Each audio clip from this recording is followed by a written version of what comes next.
ಬೆಂಗಳೂರಲ್ಲಿ ದೊಡ್ಡಾಲದಮರ ನರ್ಸರಿಗಳಿಗೆ ಹೋಗ್ಬಿಟ್ಟು ಬರೋಣ ಅಂತ ಹೊರಟಿದ್ದೀವಿ. ನಾನು ಇದೇ ಫಸ್ಟ್ ಟೈಮ್ ಹೋಗ್ತಾ ಇರೋ. ಗಿಡಗಳು ಚೆನ್ನಾಗಿದ್ರೆ ನೀನು ಕೂಡ ಪಾಂಡಿಚೇರಿ ತಗೊಂಡು ಹೋಗ್ಬೋದಲ್ಲ ಅಂತ ಹೇಳಿ ವಿದ್ಯೆ ಕರ್ಕೊಂಡು ಹೋಗಿದ್ದು.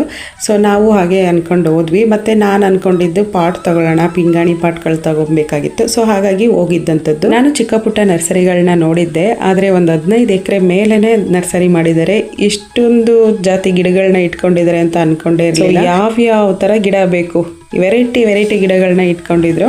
ತುಂಬಾ ಚೆನ್ನಾಗಿ ಇಂಡೋರ್ ಪ್ಲಾಂಟ್ ಆಗಿರ್ಬೋದು, ಶೋ ಪ್ಲಾಂಟ್ ಆಗಿರ್ಬೋದು, ಸೊ ಔಟ್ಡೋರ್ ಪ್ಲಾಂಟ್ ಆಗಿರ್ಬೋದು. ಆಂಥೋರಿಯಂ ಪ್ಲಾಂಟ್ ಅಂತೂ ವೆರೈಟಿ ಕಲರು, ಎಷ್ಟೊಂದು ಕಲರ್ ಇತ್ತು ಅಂತ ಅಂದರೆ ಅಲ್ಲಿ ಜೋಡಿಸಿದ್ ನೋಡೋಕ್ಕೆ ಒಂಥರ ಚೆನ್ನಾಗಿ ಕಾಣಿಸ್ತಾ ಇತ್ತು. ಸೊ ಅಷ್ಟೊಂದು ಕಲರ್ ಆಂಥೋರಿಯಂ ಪ್ಲಾಂಟ್ಸ್ಗಳನ್ನ ಇಟ್ಕೊಂಡಿದ್ರು. ಹಾಗೆ ದೊಡ್ಡಾಲದಮರ ನರ್ಸರಿಗಳಿಗೆ ಗಿಡನ ತಗೊಳಕ್ ಹೋಗ್ತೀನಿ ಅಂತ ಅಂದರೆ ಫಸ್ಟ್ ಟೈಮ್ ಹೋಗ್ತಾ ಇದ್ರೆ 1-2-3 ನರ್ಸರಿಗಳನ್ನ ವಿಸಿಟ್ ಮಾಡಿ ಅಲ್ಲಿ ರೇಟ್ನ ವಿಚಾರಿಸ್ಕೊಂಡು ಆಮೇಲೆ ಗಿಡ ತಗೊಳ್ಳೋದು ಒಳ್ಳೇದು ಅಂತ ಅನ್ಕೊಳ್ತೀನಿ. ಹೋದ ತಕ್ಷಣ ಗಿಡ ಚೆನ್ನಾಗಿದೆ ಅಂತ ತಗೊಳಕ್ ಹೋದ್ರೆ ಏನ್ ಅನ್ಸ್ಬಿಡುತ್ತೆ ಅಂತಂದ್ರೆ ಇಷ್ಟೊಂದು ರೇಟ್ ಕೊಟ್ವಾ, ಇಲ್ಲಿ ನೋಡಿದ್ರೆ ಇಷ್ಟೊಂದು ಕಮ್ಮಿ ಹೇಳ್ತಿದಾರಲ್ಲಪ್ಪ ಅಂತ ನಾವೇ ಫೀಲ್ ಮಾಡ್ಕೊಬೇಕು. ಹಾಗೆ ಯಾರಾದ್ರೂ ಹೊಸದಾಗಿ ಗಾರ್ಡನ್ ನ ಸ್ಟಾರ್ಟ್ ಮಾಡಿದ್ರೆ ದೊಡ್ಡಾಲದಮರ ಕಾರ್ತಿಕ್ ನರ್ಸರಿಗೆ ಬಂದು ಗಿಡನ ತಗೊಂಡು ಹೋಗಿ, ತುಂಬಾನೇ ಕಮ್ಮಿ ರೇಟಲ್ಲಿ ಗಿಡಗಳನ್ನ ಕೊಡ್ತಾರೆ. ನನಗಂತೂ ತುಂಬಾ ಇಷ್ಟ ಆಯ್ತು ಅಲ್ಲಿ ಗಿಡಗಳು.